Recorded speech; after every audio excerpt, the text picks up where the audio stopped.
Hey everybody, it's me again. It's been a month. And I got some more records to show, although I have not been to the record store since we last met.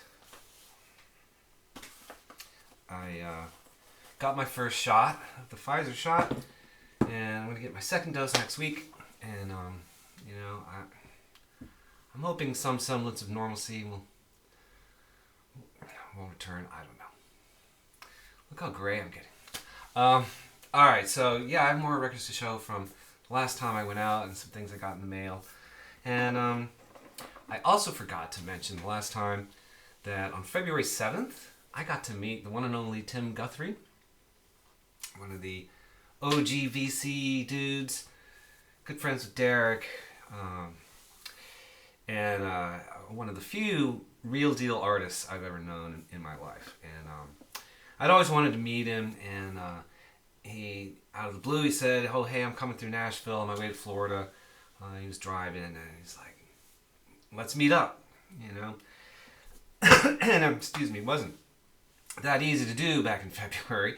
So we met in a parking lot, and kind of hung out outside. And it wasn't very scenic, but it was really great to meet him and hang out and talk with him. And hey Tim, if you're watching, it's really an honor to meet you. Now, his wife, who passed away a couple years ago, or a few years ago, Beth, I didn't know this at the time, but she was a train dispatcher for the Union Pacific Railroad in Omaha.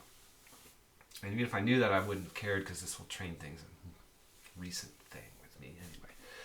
So he was telling me how he had been going through some of her old stuff and was getting rid of it. And I was like, oh man, that railroadiana stuff, put it on eBay, and nutcases like me will pay money for it. And he's like, yeah, I know, but whatever. But he brought me something of hers, and I was really touched, and I want to show it to you because it's really, really cool. This is an award she got, a safety award she got from the railroad in 2009. It's the Guardian Award, 2009, from Union Pacific. I guess there was a set of these glasses, and he had kept those, and he gave me one. And now, it may not seem like a big deal to you record nerds that don't care about trains and stuff, but this is really a big deal. And I'm not going to drink out of it. It has a place of honor in the train room over there. And really, thank you so much, Tim. It was really, really nice of you. And I wish I could have met Beth. She seems like a wonderful person. All right, so that was pretty exciting. Forgot to mention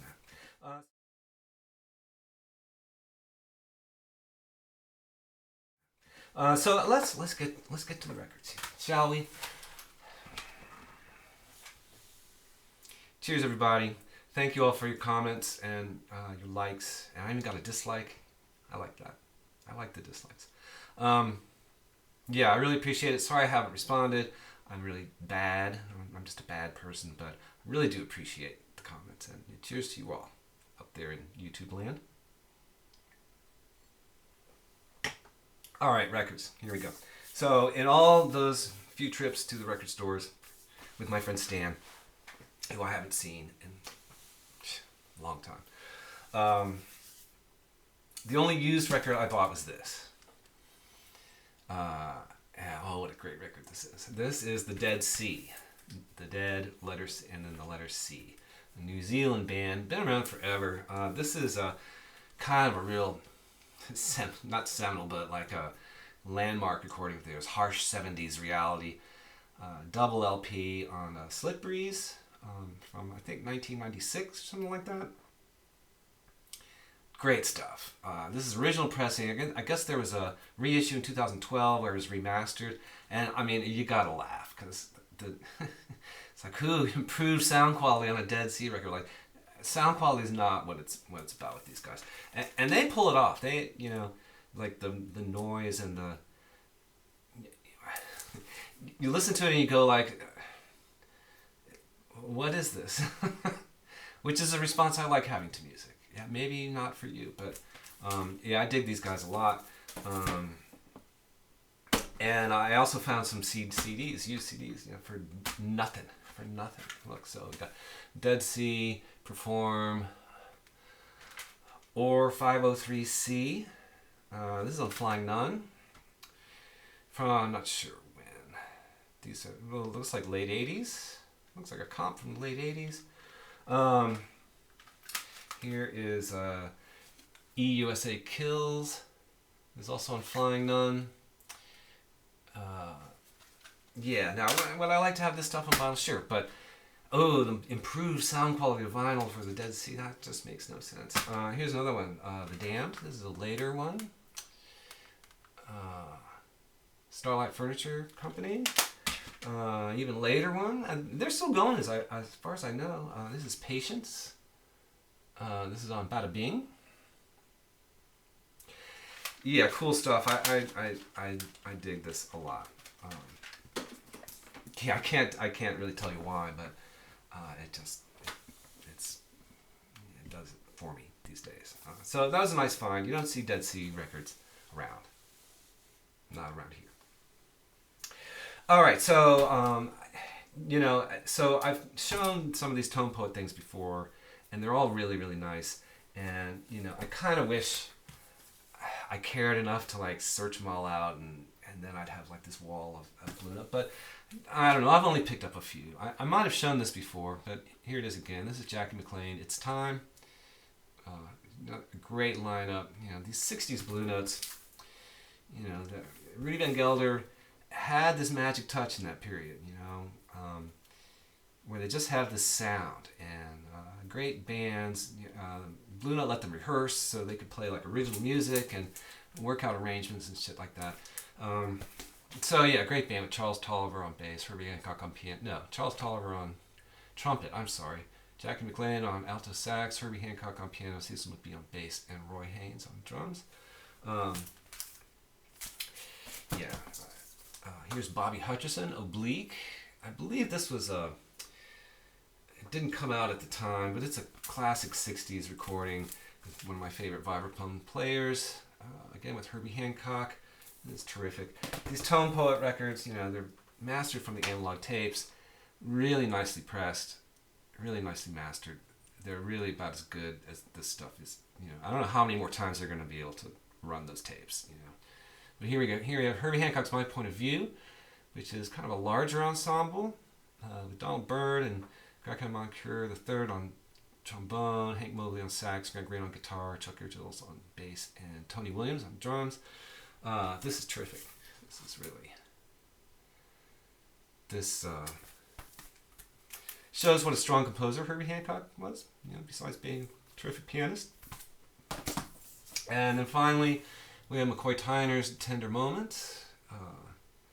This is, again, another kind of large ensemble with Lee Morgan on trumpet, Julian Priester on trombone, James Spaulding on sax and flute, Benny Maupin on tenor sax, Bob Northern on French horn, Howard Johnson on tuba, interesting brass section there, and then McCoy Tyner on piano, Herbie Lewis on bass, and the great Joe Chambers on drums.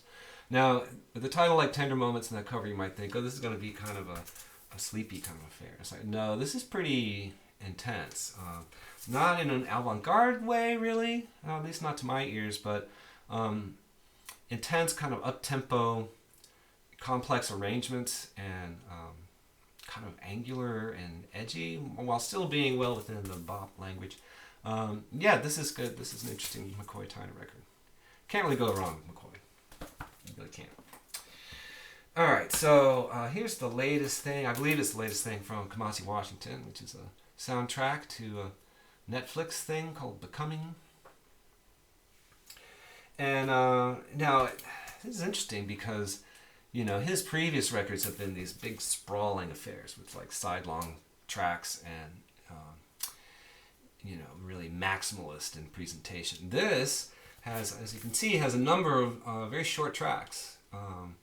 And as such, it works as like a soundtrack record or like a library music record, and it has that like 70s, those great 70s library music kind of feel. And it's cool. It's really cool. It's I wasn't expecting much, but I quite like it. Gets a lot of play in our house. I haven't really been keeping up with international anthems so much, although they're having issues with their, they press their records in Germany at Palace, and I'm sure y'all aware of how screwed up the whole shipping and logistics issues that are out there. So the whole ship getting stuck in the Suez Canal that was just the cherry on top of like a real. It's been an issue for a long time. So the release date for the CD or whatever and the download will come, and then it's months before they get the vinyl.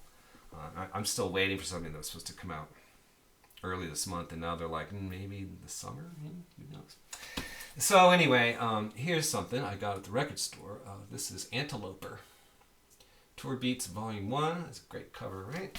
The OB strip and everything. So Anteloper is Jamie Branch from Fly or Die. And I'm not sure, is Jason Nazary in there? So it's trumpet and drums and percussion and electronics. They both do kind of electronic stuff. And it's cool. It's now sounding and groovy. I dig it. Groovy without being cheesy. It's kind of like what the cover looks like. It lives up to that cover. Another great release from International Anthem. Here's to International Anthem. They are doing yeoman's work capturing and preserving and supporting interesting improv-based jazz and Chicago, mostly Chicago area musicians, and they should be applauded and supported, even if it takes months for the vinyl to show up. Hey, if you gotta have the vinyl, you gotta be patient, right? All right. Analog Africa, on the other hand, has had no problem getting their stuff. Well, I don't know about getting it to stores here, but I think I've mentioned before. I just when I get the email from them, I go to Bandcamp, boom, and I have it shipped from Germany. And so here's the latest Analog Africa, shipped to me all the way from Germany. Edo Funk Explosion Volume 1, 2LP comp. I meant to look this up. I believe this is from Benin. But anyway, this is just, I think it's focuses on 3 musicians. And it's just so terrific. If you like African music, African pop music, I'll say it again, Analog Africa, just get them all. You can't go wrong. And I'll take this out and show you one of the reasons why. I mean, the music's fantastic, but what you get with Analog Africa, these compilations especially, you get a beautiful gatefold jacket. This is Analog Africa number 31. You also get this beautiful booklet with reproductions of the original jackets and first-person liner notes. The cool thing about this label is the main guy, Sammy Ben Rodger, travels around and he goes and he not only finds these records to re-release, but he does his best to find the musicians, and as best as he can, he compensates these musicians, for the stuff that they did. And so he's generated a lot of goodwill in the countries where he goes and works with people, and he's just uncovered an incredible, just a treasure trove of, stuff that here in the West we wouldn't even know of, and it's all fantastic and fantastically presented and worth every penny. The sound is great. Everything about it is great. Highly recommend it. Okay, I got this in the mail. It was kind of funny. I pre-ordered this, and the release date kind of came and went, and I've been sort of so out of it, I kind of forgot about it. And I was like, wait a minute, I didn't get my record from Rockathon. So I contacted them and I was like, hey, what happened? And they were like, oh yeah, we ran out and we were gonna send it to you, and they sent me a couple stickers. But anyway, here's the latest Guided by Voices. Well, it's not the latest. I think there's a new one out or about to come out. But this is Guided by Voices, Styles We Paid For. Produced by Travis Harrison. It's a strong record. I will say that I'm glad that it doesn't sound as crappy as the last one. I think it maybe is mastered at the same facility, but not by what's his name, some grandkid or whatever. So it sounds pretty good, you know, for a Guided by Voices record. You know, it's not some hi-fi thing. Yeah, I don't know. I don't know. I've got a lot of Pollard records. Is it possible to reach saturation point? I don't know. Okay, so now here's a band that, you know, I only recently discovered, and in the midst of all my alienation from all this stuff, has kind of kept me interested. And that band is Coil, and this band Coil. This is a reissue, Astral Disaster. Sessions Unfinished Musics Volume 2. I have no idea what Volume 1 is. So yeah, I kind of discovered these guys through the VC and people talking about them, and I kind of knew they were collectible records from the 90s, and I didn't really know much more about them than that, and that it was interesting electronic music and blah blah blah. So I started picking them up when they were being reissued, and I liked them quite a bit. But this one kind of threw me for a loop. And so I did a little research on Coil, and I didn't realize, because I'm a dummy, that they are tangentially related to Throbbing Gristle and Psychic TV. And I think one of the guys was involved with Psychic TV for a while. And then it's like, oh, God, that makes sense. So Coil is essentially this British duo. These weirdos. And it's like, oh, no wonder they never stay in one place, you know, for very long, you know. And so anyway, this is quite experimental and abstract, and lots of like processed vocals, and not an easy listen, and not even particularly musical. Like, unlike some of their other records that go someplace, you know, recognizably musical. This, no, it doesn't do that. But in the tradition of Throbbing Gristle and Psychic TV, oh, okay, now that makes sense. You know, doesn't necessarily make it any more enjoyable to listen to, but enjoyment isn't really maybe the point, I guess, right? Whereas this is a very enjoyable record, where it all comes together. You have this sort of abstract, weird, very processed, noisy, disconcerting kinds of dark, ambient kind of. But like the first side is so perfect, because it starts out as this like glitchy, like murmuring voices, like, and then it kind of evolves into the main guy intoning, "Are you lonesome tonight?" and does, like, you know, a whole verse of that Elvis tune, but in the gothic kind of, and then it winds up in this, you know, burbling, sequencer driven, krautrock infused electronic thing that is just so cool. And the record goes on like that. I mean, not like it doesn't repeat anything. It goes, but it's equally as just from one thing to another. And, so the name of the record is Music to Play in the Dark. Terrific. These are both on different labels.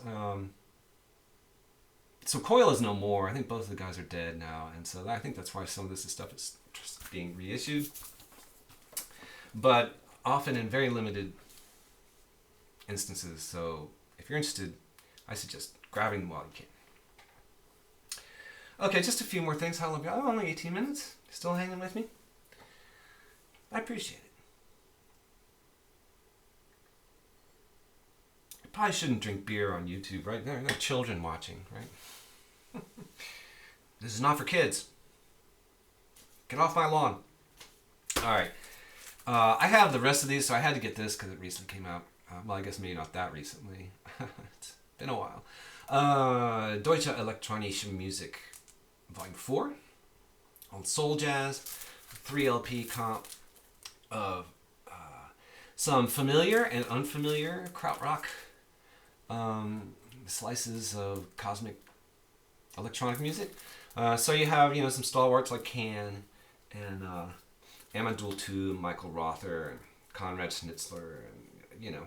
But then you have things that I was not familiar with, the band like Alex and Virus, EMAC, yeah, cool, really cool, nice sound, lovely packaging, great liner notes.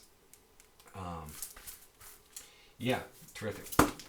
Apparently these have not stayed in print, so they're getting harder to find. So again, if you're interested in that, don't sleep or whatever. Here is Pauline Oliveros' Deep Listening. It originally came out in 1989, I believe, on cassette, and I'm sure there was a CD at some point, and now he was a vinyl version of it on Imprec. With John Cage and Stosic on the back. Pauline Oliveros, very interesting figure in new music. Plays the accordion and does vocal things, but kind of like Cage, she's more important as kind of a philosopher and a composer and her whole thing about deep listening is a whole she goes around doing workshops in deep listening, which borders on woo woo, but it's cool stuff. And so this is kind of the first instance of music for those kinds of workshops, and it's really cool. Honestly, I kind of wish I had the CD because there's nothing to be gained by having this on vinyl. It's very quiet, and it's one long piece that really should be allowed to unfold without having to flip the record. But we gotta have the vinyl, right? We gotta have the vinyl. Regardless, great stuff, really interesting. I think there's new liner notes. Yeah, good stuff. Not something you're gonna put on in the background and this isn't like ambient music. It's much more engaging and challenging. Like it requires a deep listening to really get it. And anyway, very cool. Check it out. Here is Baroness live at Made Avail Volume 2. This is the latest iteration of Baroness with the great Gina Gleason on lead guitar. God, she's freaking great. Longtime fans are going to be like, oh, well, they were better in the early days. They were heavier, blah, blah, blah, blah, blah. Yeah, whatever. So one-sided EP recorded live at Made Avail in the UK to be broadcast on the BBC. So 4 tracks from the BBC. I had Volume 1, so I had to get Volume 2, right? Plus it's good. It's good stuff. I don't want things to fall over here. Alright, last couple ones to show you. The latest Pallbearer record. They're a doom metal band out of Arkansas. I've raved about them before. I have all their previous records. This is, I think, their 4th record. They moved to kind of a major indie label. They're now on Nuclear Blast. They were on Profound Lore. The last one was edging towards not even being heavy anymore. I mean, they're sort of heavy.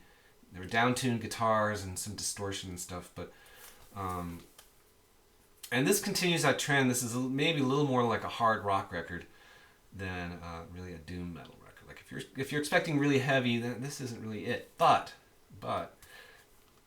this band can pull that off, and I've said it before. And this record, I think even more so, could get people who think metal is icky, but who like rock music. They might listen to this and go, oh, okay, well, if that's metal, then maybe this or that or whatever. So yeah, the name of the album is Forgotten Days from Pallbearer. I also think their name is kind of unfortunate. It's you're not gonna win a lot of friends with a name like Pallbearer, right? Well, who am I to say? I played in a band with a really embarrassing name. All right, finally, this has been out for a while. I think he even has another new one out. Thurston Moore, By the Fire. This is with his band that he's been gigging with and recording with, and it's got Steve Shelley on drums. So, and the bass player from My Bloody Valentine, I guess, right? And so the band's been allowed to kind of grow and become a band rather than just his backing musicians. And so, in many ways, this is like the kind of perfect Thurston solo record. And when you first put it on, it's got this chiming sort of, you know, set of chords and that boom boom chaka boom boom chaka beat from Steve Shelley, and it's like, oh, okay, I've heard this before. And yeah, you have, but you know, it goes places. And then by the end of the record, they have this 14-minute instrumental called Venus, which I dare say ventures into, you know, Sonic Youth territory. Yeah, really good. Really enjoyable listen. You know. Now, my one quibble about this is that the sound is not great. I don't, you know, it's just kind of fuzzy and indistinct, and I don't know. I'm kind of picky that way. Like, you know, of course, we started out with the Dead Sea, and it's like, oh, who cares about sound quality?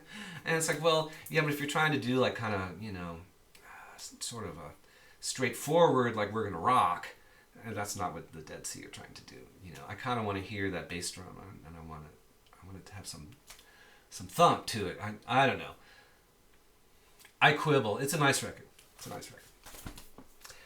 And that's all I got. I've been working on a little documentary on building the train room. That's been kind of fun. Been a lot of work. I don't know if I'm going to turn this channel into a train channel or what. You know what? The channel is me. It's my name. I'm going to do what I want. And, you know, if you want to watch, come along. Great. I do appreciate the likes and the comments and all of that. And as Sonic Mainliner used to say, leave a dislike, unsubscribe. Do what thou wilt.